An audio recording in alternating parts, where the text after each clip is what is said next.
नमस्कार, पक्ष विपक्ष देख रहे हैं आप। मैं हूं आपके साथ नेहा दुबे। कल देश आजादी की 79वीं वर्षगांठ मनाएगा, लेकिन उत्तराखंड के कई इलाके आज भी आजादी की सांस नहीं ले पा रहे हैं। ये इलाके आज स्वास्थ्य, शिक्षा, बिजली, पानी और सड़क जैसी बुनियादी सुविधाओं के लिए तरस रहे हैं। यहाँ रहने वाले लोगों की जिंदगी और सुविधाओं की जंजीरों में जकड़ी हुई है। खुद मुख्यमंत्री धामी के विधानसभा चंपावत के तल्ला देश क्षेत्र के बकोड़ा की हालत भी कई सवाल खड़े कर रही है। बता दें कि यहाँ पर 12 अगस्त को एक बीमार बुजुर्ग महिला को युवाओं ने 15 किलोमीटर तक एक डंडे के सहारे कंधे में ढोकर सड़क तक पहुंचाया और बीमार महिला को गांव से मुख्य सड़क तक लाने में 4 घंटे से ज्यादा का वक्त लग गया। इसके बाद वो बीमार महिला को 35 किलोमीटर दूर चंपावत के एक निजी अस्पताल में ले गए, तब जाकर महिला की जान बच पाई। सड़क न होने का खामियाजा बकोड़ा के लोग रोज झेलते हैं, लेकिन सुध लेने वाला यहाँ कोई नहीं है। ग्रामीणों के मुताबिक 12 साल पहले सड़क मंजूर होने के बावजूद भी मंच से बकोड़ा तक रोड का काम आज तक शुरू नहीं हो पाया है। ग्रामीणों के अंदर काफी ज्यादा रोष है। उनका कहना है कि बकोड़ा में ना तो रोड है और ना ही स्वास्थ्य की सुविधा है। स्कूल भी 8वीं तक है और स्कूल न होने से गांव के बच्चे 8वीं से ज़्यादा पढ़ाई नहीं कर पाते हैं और जो करते हैं उन्हें 15 किलोमीटर दूर जाना पड़ता है। ग्रामीणों ने कई बार शासन प्रशासन से गुहार लगाई है, लेकिन कोई सुनने को तैयार नहीं है। सब अपना पल्ला झाड़ लेते हैं। ग्रामीणों का कहना है कि मुख्यमंत्री की विधानसभा के निवासी होने के बाद भी वो दुर्दशा भरी जिंदगी जीने को मजबूर है। ग्रामीण ये भी आरोप लगा रहे कि सिर्फ वोट लेने के लिए और वोट देने के लिए ही हमारा उपयोग किया जाता है। ग्रामीणों ने कहा ना तो उनके लिए सड़क है, ना ही शिक्षा है और ना ही चिकित्सा। मामले में लोक निर्माण विभाग चंपावत खंड के अधिशासी अभियंता ने कहा है कि मंच बकोड़ा सड़क में वन अनापत्ति की अड़चन आ रही थी और अब 1 महीने पहले इस सड़क को प्रधानमंत्री ग्राम सड़क योजना में स्थानांतरित कर दिया गया है। PMGSY चंपावत खंड के अधिशासी अभियंता का कहना है कि अभी तक सड़क की पत्रावली विभाग तक नहीं पहुंची। पत्रावली आने के बाद इस सड़क का प्रस्ताव बनाकर भेजने के साथ वन आपत्ति जो है वो दूर करने की कार्रवाई की जाएगी। अब कब वन विभाग की आपत्ति दूर होगी, कब गांव में सड़क पहुंचेगी, कब तक पैदल जो बच्चे चल के जाते हैं 15 किलोमीटर दूर, उनकी दिक्कतें कब दूर होगी, कब तक मरीजों को डोली के सहारे अस्पताल लाना पड़ेगा, ये तमाम ऐसे सवाल हैं जिनका जवाब वाकई सरकार को देना होगा।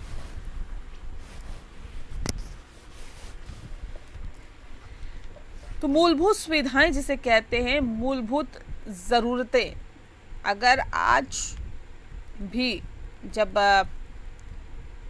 देश को आज़ाद हुए 79 साल हो रहे हैं, उस वक्त भी मूलभूत सुविधाएं अगर लोगों तक ना पहुंच पाए, लोगों को ना मिल पाए, तो एक बड़ा सवाल खड़े करता है।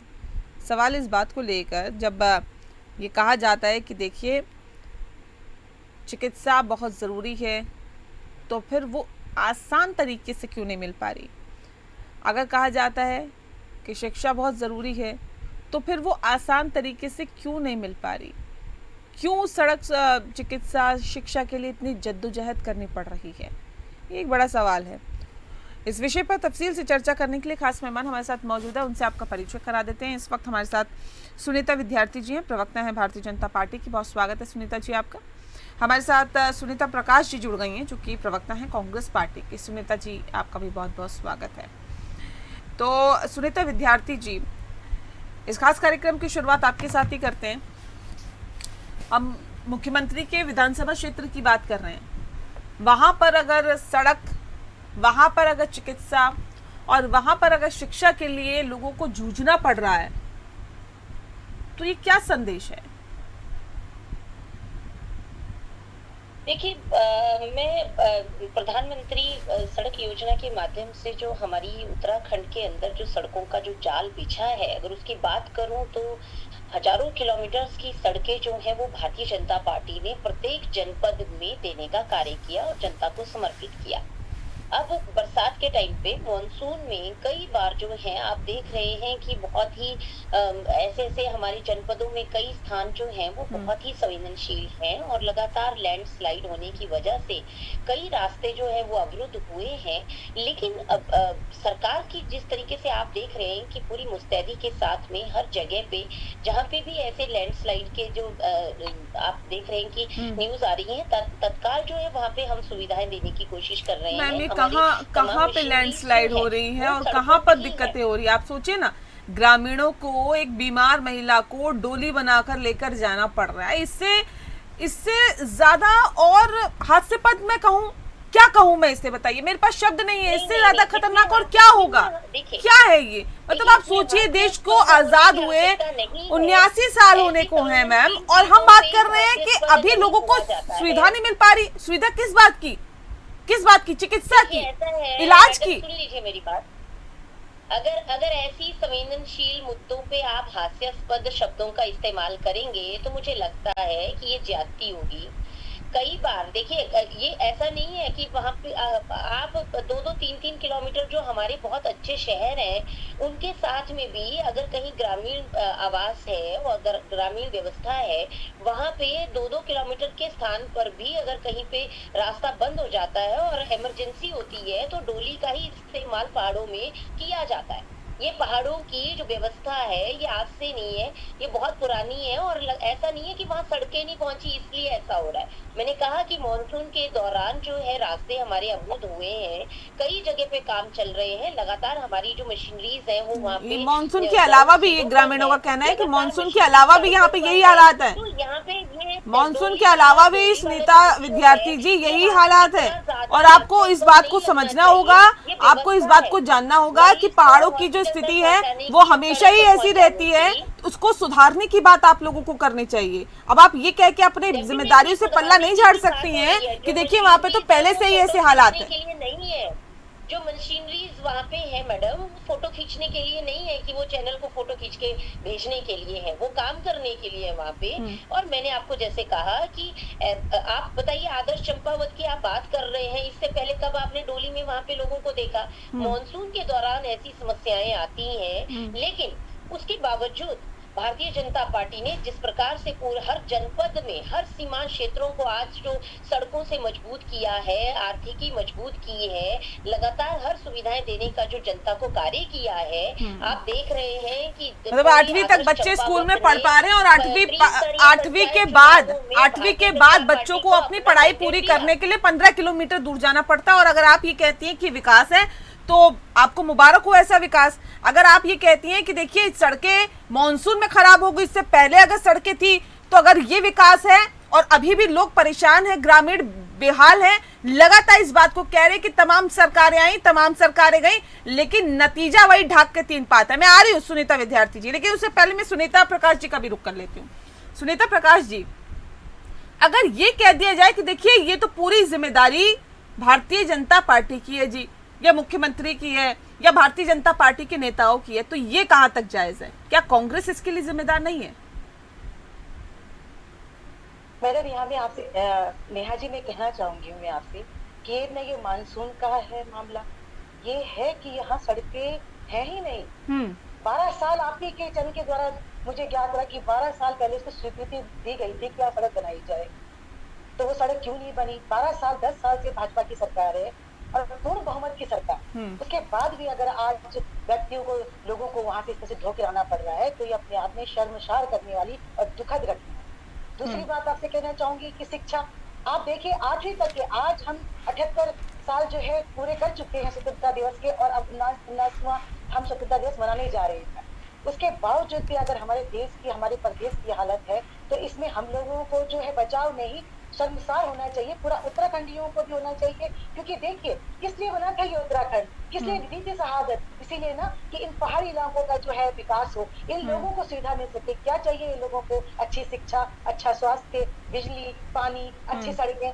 क्या 25 साल हो गए हैं? ठीक है, मैं मानती हूँ कि कांग्रेस ने नहीं किया, तो जनता ने उनको आईना दिखने का काम किया। अब 10 साल से पूर्ण बहुमत की डबल इंजन, ट्रिपल इंजन सब इनको मिल रहा है। और सबसे बड़ी बात जो निंदनीय कहूंगी कि मुख्यमंत्री की विधानसभा का आपके सामने प्रकरण सामने आया कि मुख्यमंत्री की विधानसभा है ये। जब मुख्यमंत्री की विधानसभा में इस तरह के कार्य हो रहे हैं तो आप मुझे बताइए कि किस तरह से रोज और रोज हम धाकर धामी धामी धामी धामी का मंत्र सुनते हैं। तो ये अपने आप में ये सुनीता प्रकाश जी, सुनीता प्रकाश जी, नहीं नहीं देखिए, दूसरों पे उंगली उठाना बहुत आसान होता है, जब बात सवाल खुद से पूछे जाते हैं ना और जब जवाब देना पड़ता है तो वो बड़ा मुश्किल होता है।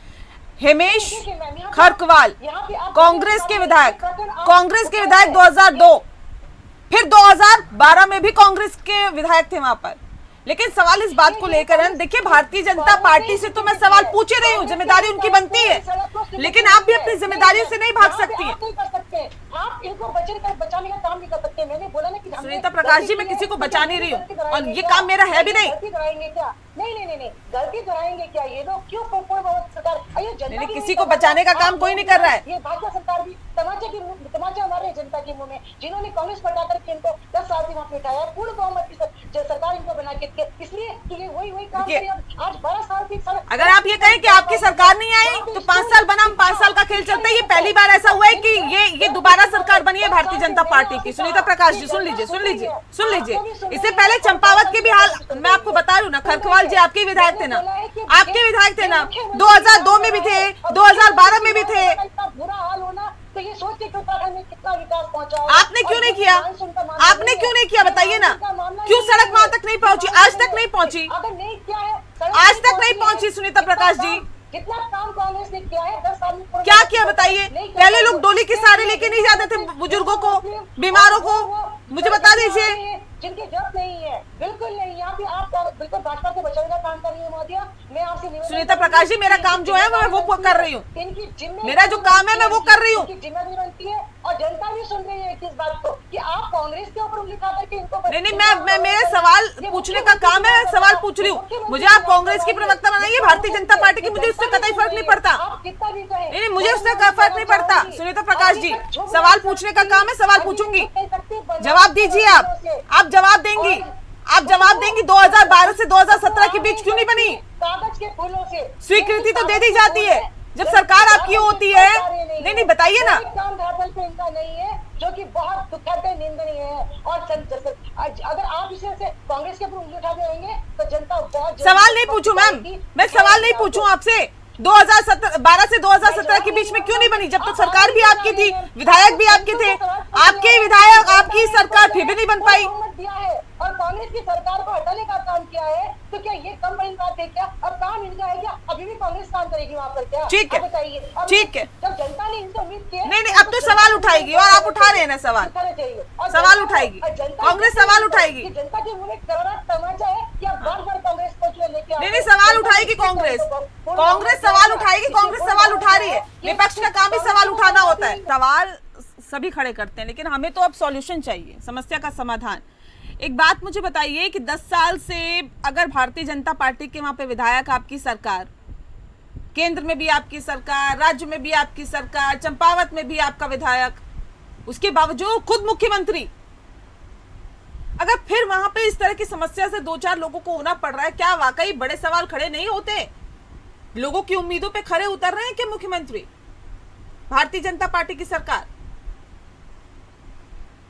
देखिए, बिल्कुल मैं आपकी इस बात का जवाब पूरी जिम्मेदारी के साथ में दे रही हूँ कि भारतीय जनता पार्टी की सरकार और माननीय मुख्यमंत्री श्री पुष्कर सिंह धामी जी के कार्यकाल में आपने देखा कि ऐसे ऐतिहासिक निर्णयों के लिए धामी जी जाने जाते हैं।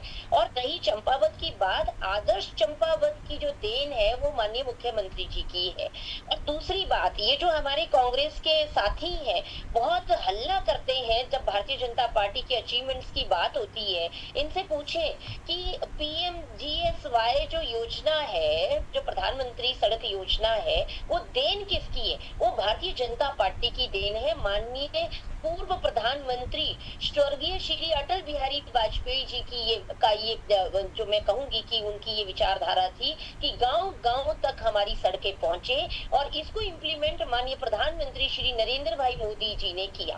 और आप देख रहे हैं कि कैसे किया बताइए ना, तो छोड़िए, वो कहाँ हो पाया? सुनीता विद्यार्थी जी, गांव को संबद्ध करने के लिए हजारों किलोमीटर की जो सड़कें बनाई गई वो भारतीय जनता पार्टी की सरकार ने बनाई। नहीं, हम तो बात कर रहे हैं, प्रत्यक्ष को प्रमाण की जरूरत है क्या?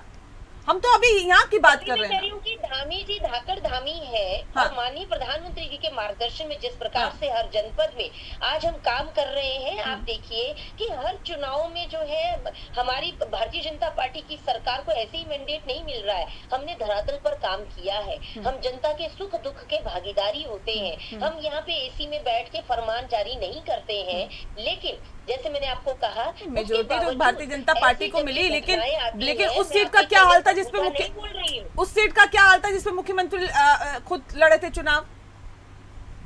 हाँ, देखिए मैं आपको खटीमा की भी बात कर दूं, पूरे कुमाऊं संभाग की बात कर दूं, प्रत्येक जिले में गांव-गांव तक जो सड़कें हैं वो आज पीएमजीएसवाई के माध्यम से गई है। डामरीकरण हमारे माध्यम से हुआ, रास्ते हमारे माध्यम से बने। ये लोग तो गांव में जाते ही नहीं थे। हरीश रावत जी का योजना की बात मैम, योजना जब धरातल पर उतरती है ना उसका फायदा लोगों को मिलता है। योजना का सीधा फायदा नहीं मिलता कि आपने ये योजना चला दी उसका फायदा मिल गया। आने देने चाहिए, उसके बाद आप अपना क्वेश्चन रखिएगा। जब मैं जवाब दे रही हूँ आपको, एक एक बात का जवाब दे रही हूँ, आप शांति से सुनिए। देखिए प्रधानमंत्री सड़क योजना के माध्यम से हर जनपद तक हम पहुंच रहे हैं, लेकिन ये भी कटु सत्य है कि जहां तक हमारी कनेक्टिविटी अभी तक नहीं पहुंची है, हमारा पूरा जिम्मेदारी, पूरा उत्तरदायित्व बनता है, हमारा कर्तव्य है कि वहां तक उन लोगों तक वो सुविधाएं पहुंचाए।